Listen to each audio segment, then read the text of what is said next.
You are Locked On Wolverines, your daily podcast on the Michigan Wolverines, part of the Locked On Podcast Network.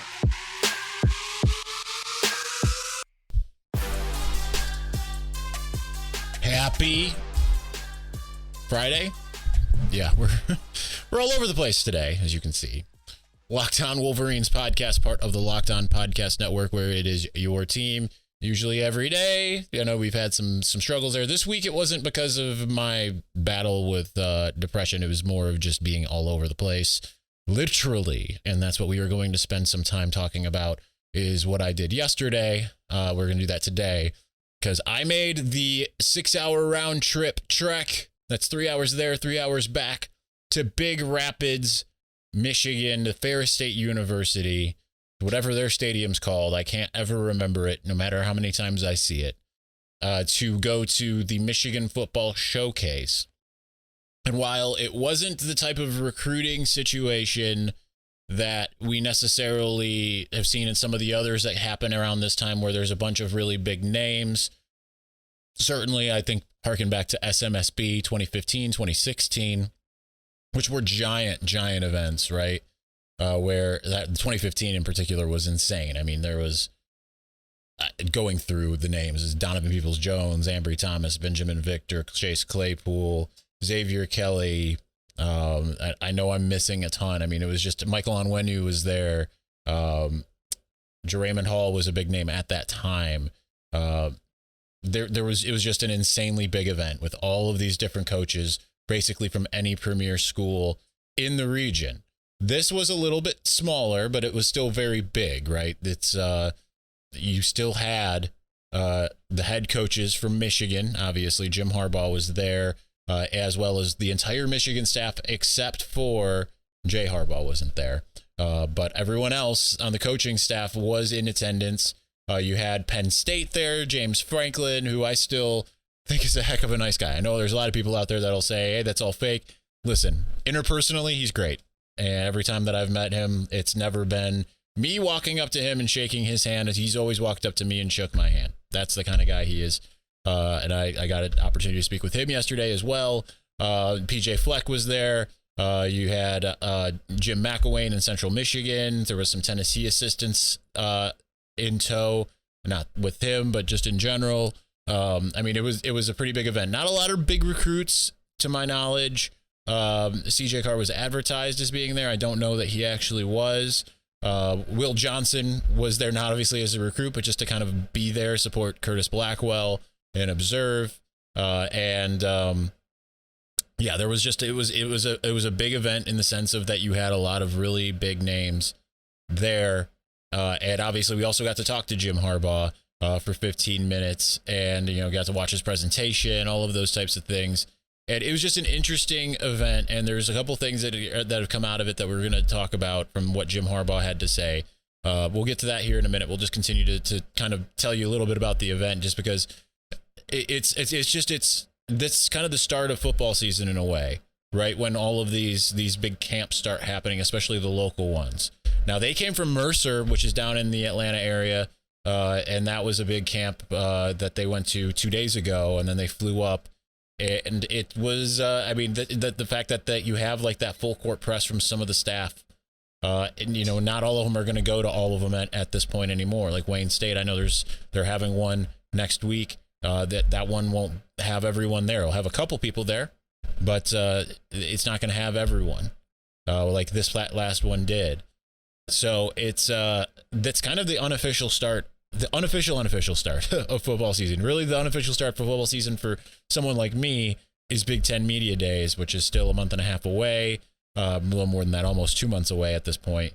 But this is kind of where things really start to go, because then you'll have they'll do the camps wherever they have scheduled going all around. I know that they go to Texas, they go all over the place, but then they'll have their home camps as well. Somewhere there in the middle of the month, and around then, that's when you'll start also seeing more official visits and things of that nature. So that's it's the start. It's the beginning. It's where things are starting to we're finally starting to click into to football in a little bit more of a realistic way. after the month of May, which is an entire month off. June has a little bit more juice to it, so we'll have a little bit more to talk about. Obviously, you can also expect that that you're going to start seeing some commitments coming down the pike before too long as well, because that's just how the cycle goes for Michigan. And thankfully, we haven't had, maybe it's because I haven't written a lot of recruiting things lately, but lately we haven't had the types of things that we see on a general basis, on every yearly basis, rather, of fans being really upset that Michigan doesn't have a bigger class at this point. It happens every year. Every single year it happens. So now at least it seems like people kind of have that idea of like, okay, it doesn't, Michigan's not going to start getting its, filling out its class until June. Now, if we get into July and they're still sitting at like 6, then yeah, that's a problem. And obviously there's also that big name that they're trying to keep. That's Raylan Wilson, I believe. Is that his name? Why I'm blanking. I know it, but the commit out of Florida. There's a lot of smoke about him in Florida. I've been told that that's probably not much to worry about. Georgia's the main concern there. So it's just a matter of them retaining him, and he's going to be really good. So Michigan really needs to retain him. But this is where it all starts, is this month. It's the fact that this is when Michigan will start to put its class together. Today is the day that Michigan summer conditioning started as well. That's the other key piece to this. So it's just a matter of getting all of these things buttoned down as far as the recruiting aspect, the training aspect, the health aspect, and all of that. So let's get into some of the training, the health, and of course I plugged in my mouse here because it was dying on me, and I forgot I got to switch screens here for a minute. But before we completely move on, listen, betonline.net is your number one source for all your betting stats and sports info. Find all the latest sports developments, news, odds, including this year's basketball championship matchup, the NHL Hockey Conference Finals, Major League Baseball, and of course, all of the latest fighting news from MMA and UFC to boxing. BetOnline is your continued source for all your sports wagering information, including live betting, esports, and more. Head to the website today or use your mobile device to learn more about the trends in action. BetOnline, where the game starts.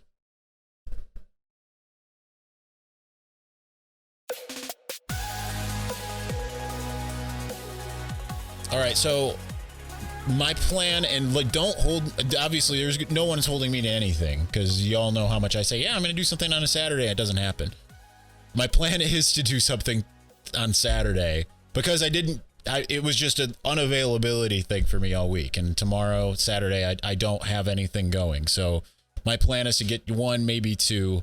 That was the plan today. I just ran out of time after writing and everything like that, and some obligations that I have. But that is the plan, to get to the mailbag from last week and to get to the offensive line breakdown, and then approach next week like a normal week again, because I don't think I've got any traveling to do like I did this week. So that is the hope, the goal. Again, don't hold me to it, because every time I say it, I never do it. When it comes to scheduling this podcast, anything else, I say what I mean what I say. Scheduling this podcast does not seem to work for me, whatever reason. I'm like, yeah, I'm going to do it this way. Never happens. So my apologies that's how that always seems to go. Always seems like I'll be like, all right, I'm going to sit down, and then something happens. Every time. Anyway, so let's talk about a little bit about what Jim Harbaugh had to say he spoke for 15 minutes, which was kind of shocking, because he seemed like he did not want anything to do with reporters for the first several hours. Like, wouldn't look in our direction. If he did, he went the other way. Typical Jim Harbaugh type stuff. But we did get a chance to talk to him for 15 minutes. I think obviously the biggest story out of that is him talking about the health of JJ McCarthy and Ronnie Bell. Now, he didn't necessarily share a lot, in the sense of when he was asked about it, he'd say, well, you'd have to ask them.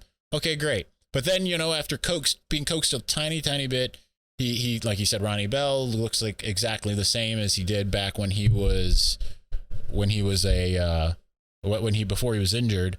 And then with JJ, he said, if you ask him, he says he's right on schedule. He's feeling good and everything like that. So, I mean, that is the big news. That's the good news. Not that any bad news came out of this, but that's the good news, is that it seems like the health aspect, that's Michigan's continuing to trend forward as far as getting those players back.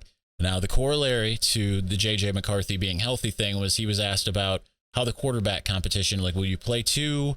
You know, is the goal to have a main starter? And he just said, listen, the best guy is going to be the guy. If that's how it ends up, if it ends up being they're even, we'll play both. There won't necessarily be one starter. We'll play both. One might start one, another might start another. We'll throw them in and out as we feel necessary.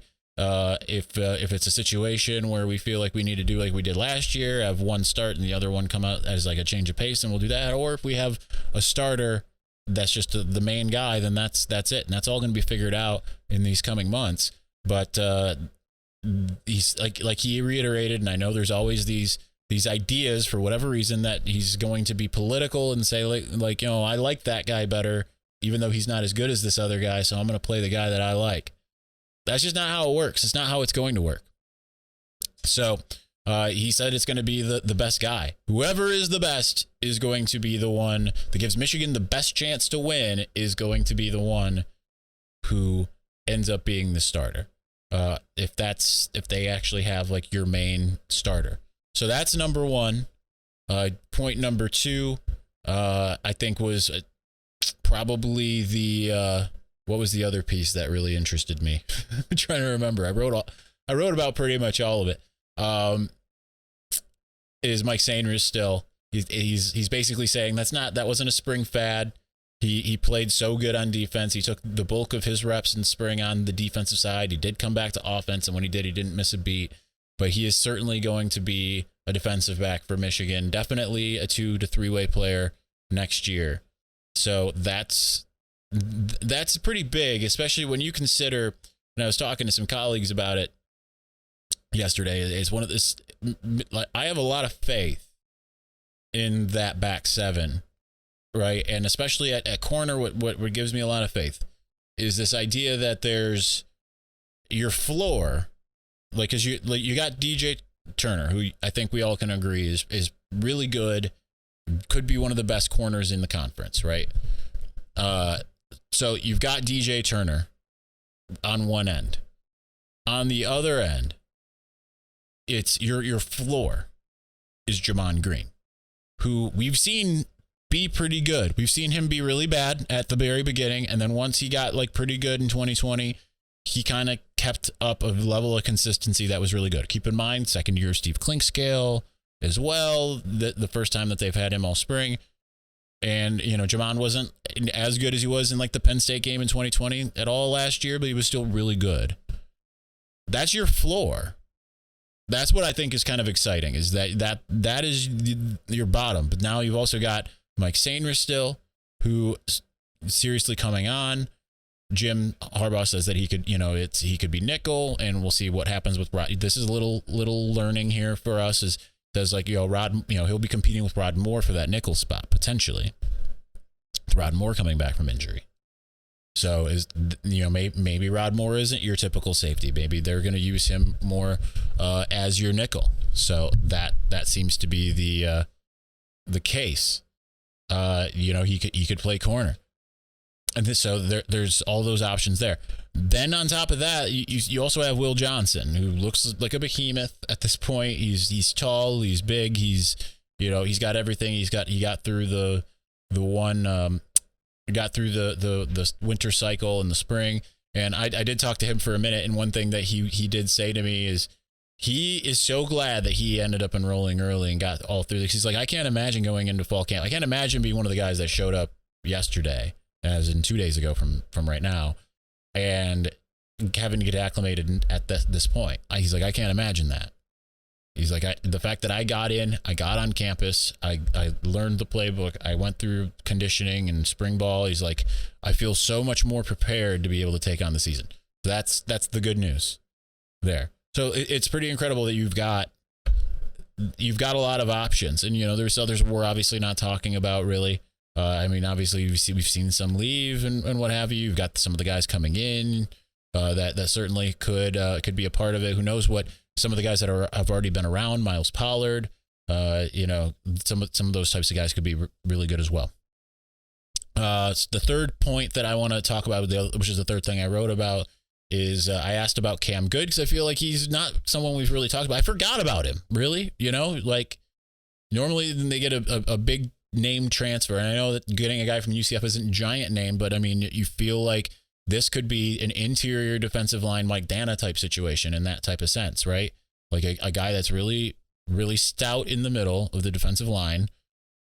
And Harbaugh did like he tends to do, and I asked him a question that had nothing to do with the offensive line. And he returned and answered with the offensive line. Talked about how good Olu Oluwatimi has been and how excited they are. But he used that to kind of illustrate that if he comes in with that type of work ethic, Cam Good, because my question is, what does Cam Good bring to the table? Hoping that he was going to elaborate what they've seen from him on tape and all that kind of stuff. But he said, well, we're going to see, but here's what Olu brought. Now, if he brings that same mentality, certainly there is an opportunity for the, for him to be really, really good. If that happens, then obviously both lines are kind of bolstered, and that's good. And I feel a little bit more confident in the defensive front. Still obviously a lot to work out. But I think that I think the defense is going to be a lot better than a lot of people think. And that's kind of the impression that I got from some of the coaches and what little bit of talking to them that I did, the impressions that things are kind of moving in a very solid direction on both sides of the ball. And I did talk to coaches on both sides of the ball. So it'll be interesting to see how it all plays out in that sense.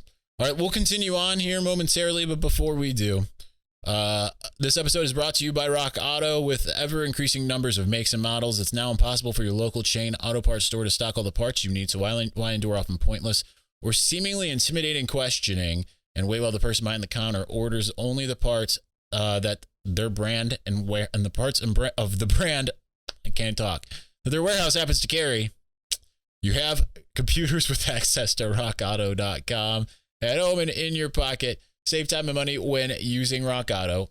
Rock Auto is a family business serving do-it-yourselfers for over 20 years. Their prices are reliably low for every customer. Go explore their easy-to-use website today, and you can find the solution to all of your auto parts needs. I have used it quite a bit myself. It is something that I'm telling you, look, go to your auto parts store, look at your brands there, then go to Rock Auto. You'll find you can save boatloads. Done it a ton of times.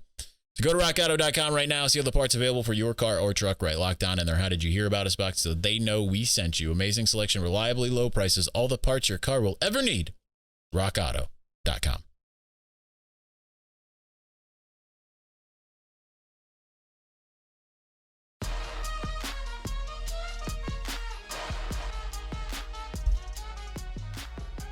All right, we got a couple more minutes here. Let's talk a little basketball. Because I haven't gotten a chance to discuss what happened 2 days ago, which is both Moussa Diabate and Caleb Houstan are staying in the NBA draft. So now we know that Michigan's got some room to grow via the transfer portal, and there's long been rumors that there's other people that they've wanted other than Jalen Llewellyn. It still stings when you lose so much. I mean, that's especially because it felt like this was a team on the rise. Felt like if you got Hunter back, and it was like, okay, you bring in Frankie as your main point guard. You got those other two 5-stars as pieces. Time to take it to that next level, right? Michigan would have been favored probably to win the conference. Now, who knows, right? Because you're relying on a lot of youth. You're relying on potentially some pieces that aren't at Michigan yet. There's a lot to try to figure out now that didn't need to necessarily be figured out. For Caleb, it seems like it was probably the right decision because he's starting to get mocked in the first round. And I think when he declared, no one expected that to be the case, but all it takes is one team, right? That's the whole thing. It just takes one team. And once that you know that you're probably going to get selected in the first round, then yeah, go. That's the right move. Musa, I haven't really seen many mock drafts, so that's going to be curious. But again, maybe he's hearing something that we're not. It just seemed kind of weird that it's Caleb and Houstan are gone and Hunter Dickinson is back. I would have thought coming at the end of the season, which do you think was going to happen? Because I started to write, like, here's what the roster looks like, and I decided I was going to hold off. And the funny thing is, I had Hunter going, and I had Caleb and Musa coming back. So it shows you how much things can change. But you feel like if you were to put a gun to my head right now, please don't do that. But if you were, and I was to need to divulge what my whole Michigan roster would look like, or at least my starters would look like going into next season, at this point, I mean, I'm not 100% certain, but at this point, let's see. I'd have Jalen Llewellyn as your point guard. I would have, I'm not really sure on my shooting guard offhand at the second. I obviously Hunter's in there. Terrence Williams, I think, would be the swing between 3 and 4. I might even put Terrace Reed in at the 4 because I think he's that good. And then it's just a matter of which guard do you want to have. Kobe Buffkin would probably be my guess, even though he's kind of a guard forward type guy. So, yeah, it's a little bit difficult because we don't know what all it's going to look like. I felt a lot more confident going into this last year as far as what was going to look like compared to what it looks like right now. So it's just a matter of piecing it together, figuring it out in that sense. So, and we'll see if they add some more pieces via the transfer portal. So anyway, that's going to do it for today. We're just going to keep it nice and light. Like I said, my goal is, since I don't have anything going tomorrow, I was supposed to be traveling for a family thing. Doesn't look like that's happening now. If that's the case, then I will do my best to do 2 to make up for this week. If not, then there's always Sunday. And if not, then we'll try to add some more during the week and this upcoming week to kind of catch up. So know that we're going to catch up by adding what was supposed to be 2 episodes from this last week into this next week. That's the goal. All right, so thank you for watching and or listening. Appreciate you. We'll talk to you again soon. Peace.